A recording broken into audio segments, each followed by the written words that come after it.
Summer అనగానే మనకు గుర్తొచ్చే విషయాలేంటి? మామిడికాయలు, ఆవకాయ పచ్చడి, ఇంకా పిండొడియాలు కదా! వడియాల్లో నా ఫేవరెట్ మజ్జిగ మిరపకాయలు, ఇంకా గుమ్మడికాయ వడియాలు. ఇంకా పిండొడియాల్లో అయితే టమాటా ఫ్లేవర్డ్, మసాలా ఫ్లేవర్డ్ అనమాట. ఆల్రెడీ నేను రాకముందే అమ్మ నేను ముంబైలో ఉన్నప్పుడే అన్నీ పెట్టి పంపించేసింది కదా! కానీ అవి సరిపోక గుమ్మడికాయ వడియాలు అయితే పెడుతుంది. నేను ఇంటికి వచ్చేసాను కదా! నేను కూడా హెల్ప్ చేస్తానని చెప్పాను. జనరల్‌గా తెలిసినా కూడా ఏదో ఒక యూట్యూబ్ వీడియో చూస్తది చేసే ముందు. నేను చెప్పాను మనమే రికార్డ్ చేసి మనమే పెట్టుకుందాము. ఈసారి ఎప్పుడు చేయాలన్నా కూడా మన వీడియోలు మనమే చూసుకుందాము. ఎవరివి చూడవసరం లేదని చెప్పి నేనైతే వీడియో రికార్డ్ చేయడం స్టార్ట్ చేశాను. కటింగ్‌లో నేను కూడా ఫస్ట్ టైం హెల్ప్ చేశాననమాట. ఎప్పుడు వీడియోలు పెట్టడంలోనే హెల్ప్ ఉంటుంది నాది. ఈసారి కటింగ్ కూడా చేశాను. నీట్‌గా ఆ బూడిద గుమ్మడికాయని వాష్ చేసేసి నానైతే పగలగొట్టి ఇచ్చేసారా. ఇంకా అది ఆల్మోస్ట్ 5 కేజీస్ ఉంటుంది. ఒక్కతే కూర్చొని కొయ్యాలంటే నడుము నొప్పి కదా! అందుకే నేను కూడా హెల్ప్ చేశాను. ఇద్దరము కలిపి చేయడం వల్ల కొంచెం టైం సేవ్ అయితే అయ్యింది. రెగ్యులర్‌గా మేము చాలా రకాల వడియాలే పెట్టుకుంటాము. లైక్ అన్నం వడియాలు, ఆవిరి వడియాలు, మామిడికాయ వడియాలు, ఇంకా అన్ని రకాలన్నమాట. చాలా బాగుంటాయి. ఈ సంవత్సరం నేను లేను కాబట్టి నువ్వు అంత పనేం పెట్టుకోకని చెప్పాను. అయినా కూడా మ్యాక్సిమం చాలా రకాలు పెట్టింది. సో ఈ వీడియోలో అయితే గుమ్మడికాయ వడియాలు ఫుల్ ప్రాసెస్ నేనైతే అమ్మని అడిగి పెడదాం అనుకుంటున్నాను. ఎందుకంటే ఫ్యూచర్లో మనకే యూజ్ అవ్విద్ది కదా! ఎప్పుడన్నా పెట్టాలనుకున్నప్పుడు మన వీడియో మనమే ఓపెన్ చేసి చూసుకోవచ్చు.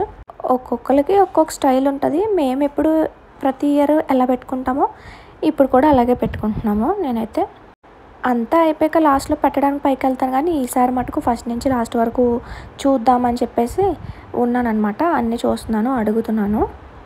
సో కటింగ్ అంతా అయిపోయాక కట్ చేసుకున్న ముక్కలన్నీ ఒక కాటన్ క్లాత్ తీసుకొని దాన్ని నీట్గా వాష్ చేసి దాని మీద ముక్కలన్నీ వేసేసుకోవాలి. వేసుకున్నాక దాంట్లో సరిపడినంత కొంచెం సాల్ట్ ఇంకా పసుపు వేసుకొని బాగా మిక్స్ చేయాలి. మిక్స్ చేసి దాన్ని నీట్గా ముడేసేసుకోవాలి. చాలా టైట్గా వేయాలి. ఆ వాటర్ కంటెంట్ అంతా బయటకు వచ్చేయాలన్నమాట. ఎందుకంటే ఇందులో వాటర్ కంటెంట్ చాలా ఉంటుంది కదా! బాగా టైట్గా దగ్గరికి మూట కట్టేసి దాని మీద ఏదైనా బరువైన వస్తువు పెడితే వాటర్ అంతా మార్నింగ్ కల్లా వచ్చేయాలన్నమాట బయటికి. లేదంటే వడియాలు సరిగ్గా రావు. సో ఇక్కడ అమ్మ అదే చేస్తుంది. నీట్గా గట్టిగా ముడేసి రోల్ ఉంటుంది కదా, పచ్చళ్ళు రోట్లో దంచుకుంటూ ఆ రోల్ని ఎత్తిపెట్టిందనమాట దీని కింద. సో మార్నింగ్ కల్లా వాటర్ అంతా వచ్చేయాలి బయటికి. ఎంత వాటర్ వచ్చిందో ఈ మూట కట్టినప్పుడే అసలు. జనరల్గా యాష్ గట్ జ్యూస్ చాలా మంచిదంటారు, కానీ ఇక్కడైతే చాలా వాటరే వేస్ట్ అయిపోతుంది. ఏం చేయలేం కదా! కొంతమంది గుమ్మడికాయ ముక్కలు ఎక్కువ వేసుకుంటారు, పిండి తక్కువ వేసుకుంటారు. కొంతమంది ఆపోజిట్లో చేసుకుంటారు. అంటే ముక్కలు తక్కువ, పిండి ఎక్కువ. మేమైతే కరెక్ట్గా వేసుకుంటాము. మాకు ఎలాగా కంఫర్టబుల్ ఉంటే అలా అనమాట. రెండు సమానంగానే ఉంటుంది మాకైతే మోస్ట్లీ. సో ఇక్కడ కేజీ పప్పు అనుకుంటా తెప్పించింది అమ్మ. కందిపప్పు, సారీ మినప్పప్పు. ఎప్పుడు వంటలు చేయకుండా సడన్గా వస్తే అలాగే ఉంటుంది. సో ఇది కేజీ మినప్పప్పుని నానబెట్టి బాగా వాష్ చేసి దీన్ని అయితే గ్రైండర్లో వేసి మెత్తగా గ్రైండ్ చేసేసింది అమ్మ. వాటర్ వేసుకోకుండానే గ్రైండ్ చేసుకోవాలి. వీలైనంత మట్టుకు చాలా తగ్గించుకోవాలి. ఎందుకంటే వాటర్ ఉంటే వడియాలు బాగా రావు కదా! అసలుకే మనము వాటర్ పోవాలనే గుమ్మడికాయ ముక్కలంతా మూటగట్టి పెట్టుకున్నాం కదా, అందుకని అనమాట. ఇలా పిండంతా సాఫ్ట్గా అయిపోయాక తీసేసుకొని మనం రాత్రంతా వాటర్ డ్రైన్ అయిపోవడానికి పక్కన పెట్టుకున్న ముక్కలన్నీ తీసి ఇందులో వేసేసుకొని ఒక మసాలా పేస్ట్ అయితే వేసుకోవాలి. ఈ మసాలా కస్టమైజ్డ్, ఎవరికి నచ్చినట్టు వాళ్ళు చేసుకుంటారు. మేమైతే అమ్మ ఏం వేసింది, పండుగా ఉండే పచ్చిమిరపకాయలు, అల్లం పేస్ట్ గ్రైండ్ చేసుకొని అయితే ఇందులో వేసుకోవాలి. క్వాంటిటీ విషయానికి వస్తే మనకి ఎంత కారం కావాలి అనే దాన్ని బట్టి డిపెండ్స్ అనమాట. మేమైతే 100 గ్రామ్స్ ఆఫ్ పండు పచ్చిమిరపకాయలు అండ్ 100 గ్రామ్స్ అల్లం తీసుకున్నాము. సాల్ట్ చూసుకొని మళ్ళీ వేసుకోవాలి, ఎందుకంటే ముక్కలు కలుపుకునేటప్పుడు మాత్రమే కదా వేసుకున్నాము.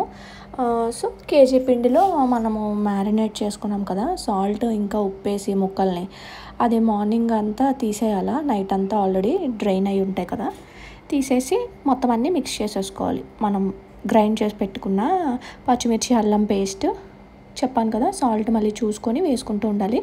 కొంచెం ఇలా టేస్ట్ చేసి ఘాట్ కూడా మనకి సరిపోయింది అనిపిస్తే ఓకే, లేదంటే దాన్ని బట్టి అడ్జస్ట్ చేసుకోవచ్చు. మాకైతే సరిపోయింది అనిపించింది అమ్మకు.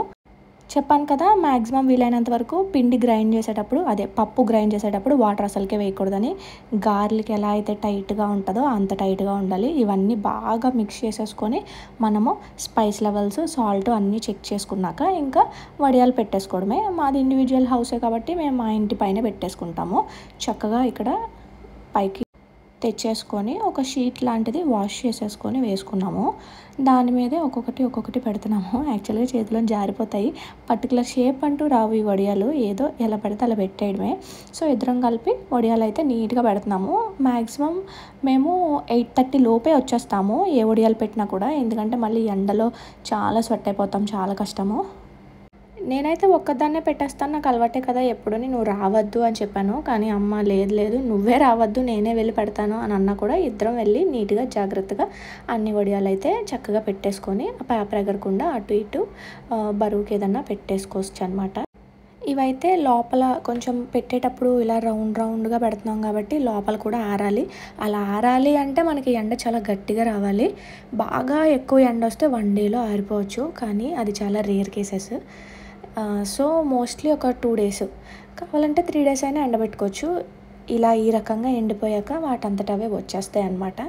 మనకి సౌండ్లోనే తెలిసిపోతుంది అవి మంచిగా ఎండయ్యా లేదా అని. మళ్ళీ సరిగ్గా లోపల ఎండకపోతే మనకి ఫ్రై చేసినప్పుడు సరిగ్గా ఫ్రై అవ్వవు.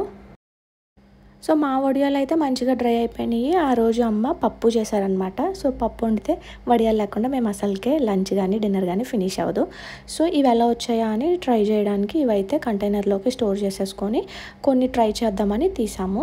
ఫ్రై చేస్తూ ఉన్నాము, బాగుంది టేస్ట్. వీటితో పాటు మిరపకాయలు కూడా వేపారనమాట.